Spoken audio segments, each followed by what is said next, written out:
Hey youth developer, happy Friday. This is Patty coming from the Zito's Kitchen, and today we're going to be talking about time blocks. Keyword block. That means protect, defend, boundaries. Do not get within my zone, within my property. Stay tuned.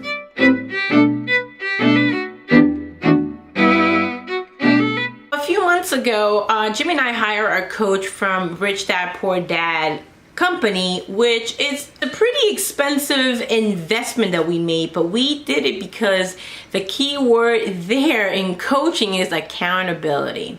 Well, Barbara gave me a concept that completely blew my mind, because I am queen of to-do lists, of tasks, of planners, of agenda. I could plan all day, but it wasn't until this concept with the podcasts that I've been listening to and books that I read to really bring it all down to a simple concept of time blocking, or AKA chunking your time. I am not saying that to-do lists are not a good nor important, but what I'm saying is, what is the difference between a to-do versus your priority or versus your rocks? You know, do laundry, wash the dishes, go to midweek, go to Sunday service, all the things that I have to do and I have to show up, and I will fill in my agenda. And I will write down this list to really, at the end of the day, it will be so frustrating because I will see one or two marks. I don't know if you check off or you cross, whatever it is that you do. But isn't it disappointing to actually not see things accomplished? Doesn't that make you feel like frustrated? Well, it did for me. So the concept of your rocks is really identifying the things that are important. You know, your spark, the things that you were created to do, living to your God-given potential. So the first thing that I would suggest before we even start talking about time blocks is, number one, is to identify what is a rock in your life. Please, I beg of you, please don't say God, my family, my children, my job. Be specific. What does it mean to be spiritually fed? Be specific. So your rocks is reading your Bible. It's praying. You know, it could be meditating. It could be just going outside. It could be deep breathing. All these things will lead to being fed spiritually. Write it down. What are those rocks? What are the things for you that make you feel strong, that will boost your energy, and that is important to your soul? Is it important for you to go out there and have coffee or tea with a best friend?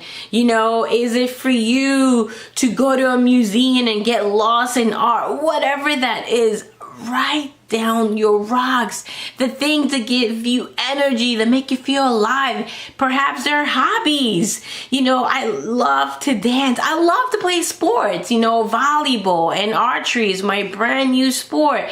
It's like, what is it that when you're doing it, you feel absolutely amazing and you know you're living life to the fullest? Identify those things first, because the first step is to identify your rocks. We understand the concept that we have to put these rocks here first and then the sand, but what are your rocks? Only you know what those rocks are for you. All right, step number two, and this is where the time blocks come in, is that you want to block a time so you could apply your rocks. You know those times. Now, allow me to be very honest and very real, because I hear this all the time. Well, that's good for you, Patty, because you don't have to be at a physical job 9 to 5, 10 to 6, or whatever time that is. These are just excuses. It's because the difference between you over there complaining about your time and comparing it to mine, it's a waste of time.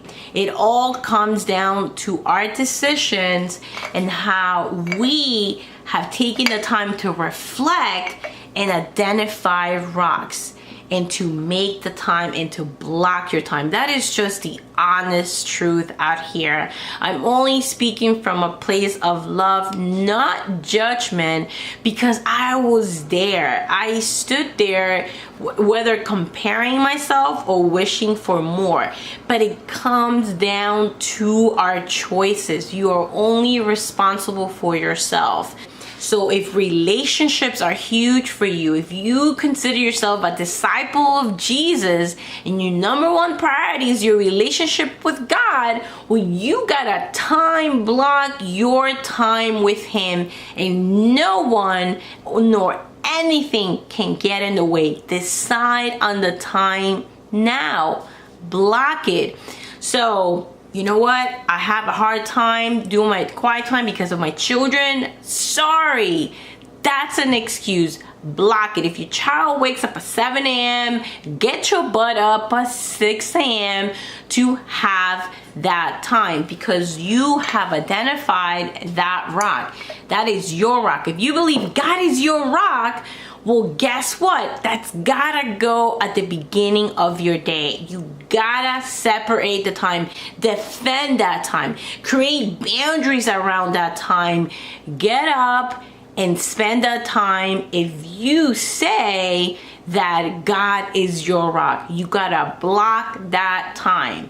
5 to 6, 7 to 8. You know what? And I know people, I wake up pretty early, and shout out, you know who you are, sister. I know someone who wakes up at 4:30 a.m. every day, and she's a school teacher that commutes from Staten Island to Brooklyn. That is someone who decided to block her time, her rock, her God. That is just an example. Once you get the rocks, all the sand will fall in there. But you gotta, number one, identify. Number two, block it, right? And really the third step is just to really defend. It's to really protect. Perhaps you want to communicate that to your spouse, or perhaps you want to communicate that to your roommate. This is my rock, and I know if I don't accomplish this rock, nothing else will fit in my time. Be specific about your time. Perhaps it's meditation, perhaps it's prayer, perhaps it's deep breathing. Whatever that is, be intentional. Block that time, and the rest of the sand or your to-do list will fall in place. If you like this video, please give it a thumb up. If you are ready to be held accountable for your responsibility, which is to take care of yourself, which is that soul care, please subscribe to this channel. We give videos every single Friday where we challenge you, inspire you to take that first step to responsibility, and that responsibility is soul care.